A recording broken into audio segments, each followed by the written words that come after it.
Guys, welcome back to my channel. And आज हम यहाँ पर बात करने वाले हैं my golden but BL the series के एपिसोड 7 में क्या होने वाला है उसके बारे में। तो इस एपिसोड में हम मार्क और टॉम के बीच में बॉयफ्रेंड एरा देखने वाले हैं और यहाँ पर हम उन दोनों के बीच में बहुत सारे हॉट रोमांटिक सीन भी देखने वाले हैं, जिसमें से हम यहाँ पर एक बटटब सीन भी देख सकते हैं जो कि बहुत ही ज़्यादा हॉट, रोमांटिक और सिजलिंग होने वाला है। तो जैसे कि पिछले एपिसोड के आखिर में हमने ऑलरेडी देखा है कि टोंग ने मार्क को बीच साइड पर बैठकर किस किया था और उससे ये कहा था कि क्या तुम बस एक बॉडीगार्ड बनकर ही रहना चाहते हो या तुम कुछ और बनना चाहते हो।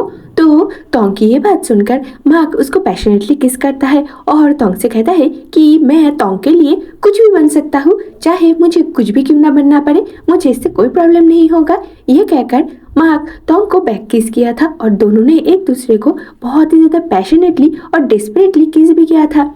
जिसके बाद इस एपिसोड के शुरुआत में हम देखने वाले हैं कि मार्क और टोंग का जो बीच ट्रिप है वो खत्म हो जाता है और वो सभी अपने दोस्तों के साथ थाईलैंड वापस आ जाते हैं। और जब टोंग की अपने घर पे जाने की बारी होती है तो टोंग मार्क से कहता है कि अगर मैं तुम्हारे साथ तुम्हारे घर पे शिफ्ट हो जाऊंगा तो क्या तुम्हें इससे कोई प्रॉब्लम होगा।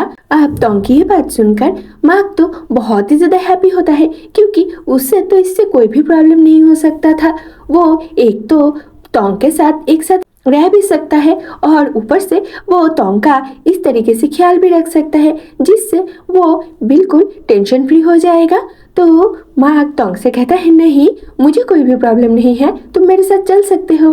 तो ये कहकर मार्क टोंग को उसके घर पे लेकर जाता है जहाँ पर एक्चुअली शायद टोंग पहले भी जा चुका है। तो टोंग जब वहाँ पर पहुँचता है और वो वहाँ का एटमॉस्फेयर और वहाँ का सजावट देखता है तो उसे बहुत ज़्यादा अच्छा लगता है और वो वहाँ पर जाकर अपना बैग सारा फ्लोर पर फेंक कर बेड पर सो जाता है क्योंकि वो बहुत ही ज़्यादा टायर्ड हो चुका था जर्नी से।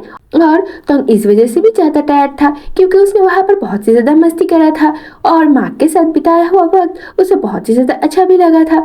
तो टोंग को बेड पर ऐसे सोते हुए देखकर मार्क भी दूसरा बेड टोंग के बेड की तरफ खिसका देता है अपने हाथों से और मार्क को ये सब करते हुए देखकर टोंग अपने बेड से झट से उठ जाता है और मार्क से कहता है तुम ये क्या कर रहे हो। तो मार्क कहता है अब जबकि तुम यहाँ पर मेरे साथ रहने आ ही गए हो तो तुम ये कैसे सोच सकते हो कि मैं तुम्हें अकेला छोड़ दूंगा और तुमसे दूर रहूंगा। अब जैसे कि हम दोनों बॉयफ्रेंड्स हैं तो हम दोनों तो एक साथ ही रहने वाले हैं ना और एक साथ बहुत कुछ करने भी वाले हैं। अब ये सब कहते हुए मार्क के होठों पर जो डेविल स्माइल था उससे टोंग समझ जाता है कि मार्क आखिर कहना क्या चाहता है, पर वो फिर भी मार्क को इन सब के लिए रेजिस्ट करना चाहता था। पर मार्क कहाँ टोंग की बात सुनने वाला था। तो वो बेड पर टोंग के पास ही सो जाता है और टोंग को हक कर लेता है। अब टोंग तो मार्क से अपने आप को छुड़ाना चाहता था, इसीलिए वो मार्क को धक्का देकर अपने आप से दूर करना चाह रहा था। पर मार्क कहाँ टोंग की बात मानने वाला है, वो तो टोंग को हक करके बेड पर ही उलट जाता है और वो टोंग को बेड पर रखकर खुद उसके ऊपर आ जाता है और शायद उसे किस भी करना चाहता था। इसके बाद मार्क टोंग से पूछता है कि तुम जो मेरे साथ यहाँ पर रहने के लिए आए हो तो क्या तुम्हें इससे कोई प्रॉब्लम नहीं होगा। तो टोंग कहता है नहीं, मुझे इससे क्यों प्रॉब्लम होगा, मैं तो तुम पर दुनिया में सबसे ज़्यादा भरोसा करता हूँ और ये विश्वास करता हूँ कि चाहे जो हो जाए तो मुझे कोई हानि नहीं पहुँचाओगे, तो मुझे हमेशा सेफ रखोगे। तो टोंग की ये बात सुनकर मार्क को बहुत ज़्यादा अच्छा लगता है और वो टोंग को हक कर लेता है और उसे गुदगुदी करने की कोशिश करता है, पर टोंग मार्क को धक्का देकर अपने आप से दूर कर देता है। तो मार्क को ऐसे रेजिस्ट करते हुए देखकर टोंग के फेस पर फिर से एक डेविल स्माइल आ जाता है और वो बेड से उठ जाता है और अपने शर्ट निकालने लगता है। अब तो मार्क को ऐसा करते हुए देखकर टोंग उससे कहता है ये तुम क्या कर रहे हो, तुम अभी स्टॉप हो जाओ। पर मार्क यहाँ पर भी टोंग की बात नहीं सुनता और वो जो कर रहा था वो करने लगता है। धीरे धीरे अपने शर्ट के सारे बटन खोलकर मार्क अपना शर्ट फ्लोर पर फेंक देता है कहीं पर और मार्क को उसके सामने ऐसे हाफ नेकेड देखकर टोंग की आंखें बड़ी बड़ी हो जाती है क्योंकि मार्क बहुत ही ज़्यादा मसल मैन है और उसको देखकर टोंग के दिल में एक अजीब सी फीलिंग होने लगती है। तो वो भी बेड से उठ जाता है और मार्क के सामने आकर खड़ा हो जाता है। तो तोंग को अपने सामने खड़ा होते हुए देखकर तोंग उससे पूछता है कि क्या तुम भी मेरे साथ शावर लेने के लिए जाना चाहते हो। अब माँ की ये बात सुनकर और उसकी फेस पर जो डेविल स्माइल है वो देखकर तोंग समझ जाता है कि माँ क्या इशारा कर रहा है, पर इसके आंसर देने के बदले मार्क एक एक करके अपनी शर्ट के भी सारे बटन खोलने लगता है और वो भी अपना शर्ट खोलकर फ्लोर पर कहीं पर थ्रो कर देता है।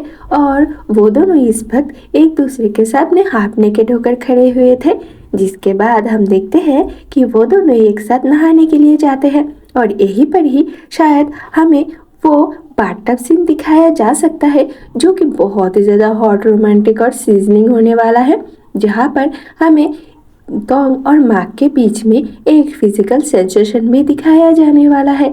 जैसे कि वो दोनों बाथटब पर एक साथ थे, मार्क बाथटब पर बैठा हुआ था और तोंग उसके ऊपर बैठकर उसके चेस्ट पर अपना सर रख के तोंग के बॉडी को सहला रहा था। अब ये सीन तो बहुत ही ज़्यादा हॉट और रोमांटिक है और इसके बारे में मैं ज़्यादा कुछ एक्सप्लेन तो कर नहीं सकती, इसीलिए मैं इसको यही ड्रॉप करती हूँ। आप ये सीन सीरीज में देख लेना। इसके बाद हम देखते हैं कि टॉम और मार्क का नहाना ख़त्म हो जाता है और वो दोनों बाथटब से निकल कर आ जाते हैं और एक दूसरे के बाल ड्राई कर देते हैं। जिसके बाद टॉम को भूख लग जाती है तो मार्क उसे कुछ खाना लेकर देता है।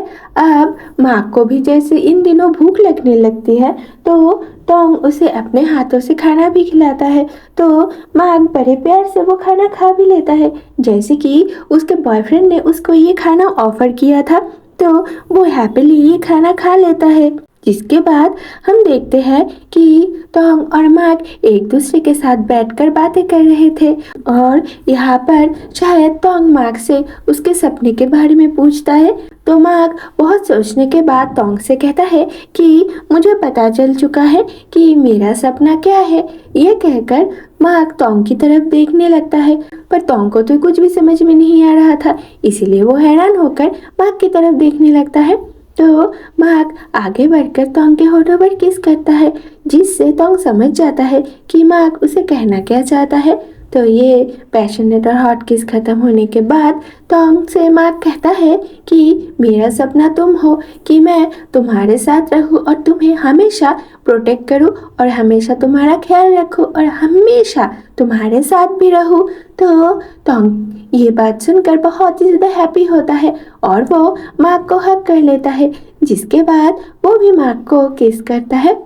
अब जैसे कि यहाँ पर टॉम और मार्क एक दूसरे के साथ है और वो दोनों अभी बॉयफ्रेंड्स बन चुके हैं, तो हमें उन दोनों के बीच में यहाँ पर बहुत ही सारे क्यूट, स्वीट और रोमांटिक मोमेंट्स भी दिखाया जाने वाला है, जो कि देखना बहुत ही ज़्यादा इंटरेस्टिंग भी होने वाला है। अब इन दोनों के अलावा हमें यहाँ पर नकान का भी कुछ मूवमेंट दिखाया जा सकता है, जैसे कि वो अभी भी गोल्डन ब्लड वाले लड़के को ढूंढ रहा है और शायद नकान को ये पता भी चल चुका है, और अगर पता ना भी चला होगा तो उसे कुछ आइडिया होने भी लगा है कि जिस गोल्डन ब्लड को वो ढूंढ रहा है एक्चुअली वो टॉन्ग है। इसीलिए ही तो पिछले एपिसोड में हमने देखा था कि नकान ने उस बच्ची को हिप्नोटाइज करके टॉन्ग पर हमला करवाया था, जिस वजह से टॉन्ग को बहुत चोट भी लगा था। तभी मार्क आकर टॉन्ग को बचाया था, वरना उस दिन टॉन्ग की तो हालत ही खराब हो जाती और नकान अपने प्लान में कामयाब हो ही जाता।